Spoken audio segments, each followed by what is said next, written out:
ऐसा हम सबके साथ होता है। तो स्वागत है आप सभी का इस नए वीडियो में। आज की इस वीडियो में हम डिस्कस करेंगे कि कैसे मोबाइल फोन का सही से इस्तेमाल किया जाए। तो आजकल 90% स्टूडेंट ऑनलाइन ही अपने घर से मोबाइल से पढ़ते हैं और ऐसा लगभग सभी के साथ होता है। और जैसा कि मैं पहले बता चुका हूँ कि इस मोबाइल फोन ने हमारा काम कितना आसान कर दिया है। इसकी वजह से 40,000 का ऑफलाइन कोर्स हमको सिर्फ 4,000 में मिल जाता है।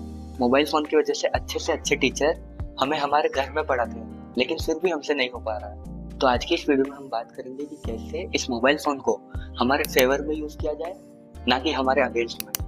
तो चलिए शुरू करते हैं। तो टिप नंबर 1 है कि आप अपने मोबाइल फोन को ग्रे स्केल में यूज करो। जब मोबाइल की स्क्रीन ब्लैक एंड व्हाइट होगी तो हमारे ब्रेन को उतना मजा नहीं आएगा जितना उसको पहले आता था इसको चलाने में। एक बड़ा ही प्यारा कोट है, put your phone in black and white and see your life in colours. और जब भी आप ये ब्लैक एंड व्हाइट स्क्रीन देखोगे तो आपको ये कंटिन्यूअसली याद रहेगा कि मुझे पढ़ना है। और आप ऑनलाइन क्लास भी ब्लैक एंड व्हाइट में ही देखिए। ऑनलाइन क्लासेस लेते वक्त ब्लैक एंड व्हाइट और कलरफुल में ज्यादा डिफरेंस नहीं आता है। जैसे कि आप इसी वीडियो को देख सकते हैं, इतना ज्यादा फर्क नहीं आता है। तो अगला पॉइंट है कि आप कभी भी मोबाइल को हाथ में रखकर मत पढ़िए। आप ऐसे पढ़ो जैसे आप क्लासरूम में हो और एक टीचर आपको पढ़ा रहा हो। बाकायदा कुर्सी टेबल पर बैठो और फोन अपने सामने टेबल पर रखो। ऐसा नहीं होना चाहिए कि आप कहीं भी क्लास देख रहे हो, आप लेटे लेटे क्लास देख रहे हो। हमेशा क्लास लेते वक्त बाकायदा कुर्सी टेबल पर ही बैठे।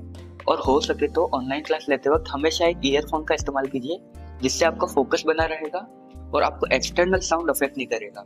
और अगर आप लेटे लेटे फोन में पढ़ाई की वीडियोस देख भी रहे हैं तो उस टाइम को आप पढ़ाई के टाइम में इंक्लूड मत कीजिए। इसी में नेक्स्ट पॉइंट आता है कि आप पढ़ाई के वक्त अपने फोन के सारे नोटिफिकेशंस ऑफ कर दो, स्पेशली एग्जाम के टाइम। और जो भी एप्स आपको लगता है कि आपको डिस्ट्रैक्ट करेंगे, जैसे इंस्टाग्राम हो गया, स्नैपचैट हो गया, या जो भी आपको लगता है कि आप इनसे डिस्ट्रैक्ट हो सकते हो, उनको अनइंस्टॉल कर दो। और साथ ही साथ आप कुछ ऐसे आइडियाज भी निकाल सकते हो जिससे आप अपने ब्रेन को ट्रिक कर सको।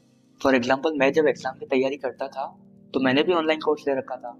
तो सुबह सुबह ही जो टॉपिक्स मुझे कवर करने हैं उनके लेक्चर्स डाउनलोड कर देता था, जिससे उस दिन का डेटा खत्म हो जाता था और दिन भर मेरे पास उन लेक्चर्स को देखने के अलावा कोई और ऑप्शन होता ही नहीं था। तो ऐसे मेरे दिन के टारगेट इजीली कंप्लीट हो जाते थे। आप ये भी कर सकते हैं कि रोज शाम को अपना स्क्रीन टाइम किसी को शेयर करें, जिससे आपको खुद को मॉनिटर करने में आसानी होगी और एक सेल्फ कंट्रोल डेवलप होगा। तो अब नेक्स्ट पॉइंट आता है कि हमेशा 50 मिनट पढ़ें, उसके बाद 10 मिनट का रेस्ट लें। कभी भी ऐसा नहीं करें कि 4 घंटे आप लगातार स्क्रीन देख रहे हैं। ज्यादा देर लगातार स्क्रीन देखना भी हमारी सेहत के लिए अच्छा नहीं है। तो आप ऐसा कर सकते हैं कि 50 मिनट आपने क्लास देखी, उसके बाद आप 10 मिनट का रेस्ट लीजिए और उन 10 मिनट में आपको स्क्रीन नहीं देखनी है। आप सोचो कि 10 मिनट रेस्ट है तो मैं कुछ देख लेता हूँ, पर वो 10 मिनट कब 1 घंटा हो जाएगा आपको पता भी नहीं चलेगा। आप उस 10 मिनट में अपनी चेयर से उठ के थोड़ा सा नेचुरल लाइट में वॉक कर सकते हैं या अपने घर में किसी से भी बात कर सकते हैं। पर 10 मिनट बाद आपको फिर अपनी डेस्क पे आना है और ऐसे ही स्लॉट्स में आप पढ़ सकते हैं कि 50 मिनट पढ़ाई, 10 मिनट रेस्ट, फिर 50 मिनट पढ़ाई, फिर 10 मिनट रेस्ट। तो यही थी कुछ प्रैक्टिकल टिप्स। तो साथ में मैं आपको बोनस टिप्स भी दे देता हूँ, जिससे आप अपने एफर्ट्स में से मैक्सिमम आउटपुट निकाल सकते हो। तो पहला है कि लाइव क्लासेस अवॉइड करो और रिकॉर्डेड क्लासेस देखो। तो ये पर्सनली मेरा मानना है, इसके पीछे कोई लॉजिक नहीं है, पर मैं पर्सनली रिकॉर्डेड क्लास देखना पसंद करता हूँ, क्योंकि इसको 1.25 टाइम्स की स्पीड में देख सकते हैं, जिससे ऑब्वियसली टाइम तो सेव होता ही है और साथ ही दूसरी कमेंट से डिस्ट्रैक्शन भी नहीं होता है। और साथ ही मैं ऐसे टीचर्स को भी अवॉइड करता हूँ जो चालू क्लास में उन बच्चों के कमेंट्स का रिप्लाई करते हैं जिनका टॉपिक से दूर दूर तक वास्ता नहीं है। और नेक्स्ट जो बोनस टिप है वो ये है, सिर्फ लेक्चर्स देखो मत, साथ ही उसको बुक से रिवाइज भी करते जाओ। सपोज आपने कोई लेक्चर देखा तो उस लेक्चर को देखने के जस्ट बाद ही आप बुक से रिवाइज कर लो। जैसे मान लो कोई 1 घंटे की क्लास थी तो उसको आपने स्पीड बढ़ा के लगभग 40-45 मिनट में देख लिया, तो उस क्लास के खत्म होते से ही आपको दूसरी क्लास नहीं देखनी है। इसकी वजह आपने जो 1 घंटे में सीखा है उसको आप तुरंत बुक से रिवाइज कर लीजिए। ये जो जस्ट बाद वाला रिवीजन है ये आपको टॉपिक की बहुत अच्छे से क्लैरिटी दे देगा। तो लास्ट में मैं यही बोलना चाहूंगा कि ऐसे बहुत सारे बच्चे हैं जो इस मोबाइल फोन से पढ़ के अलग अलग एग्जाम क्रैक कर रहे हैं। इस मोबाइल फोन में जो आप देखना चाहोगे वो आपको मिलेगा।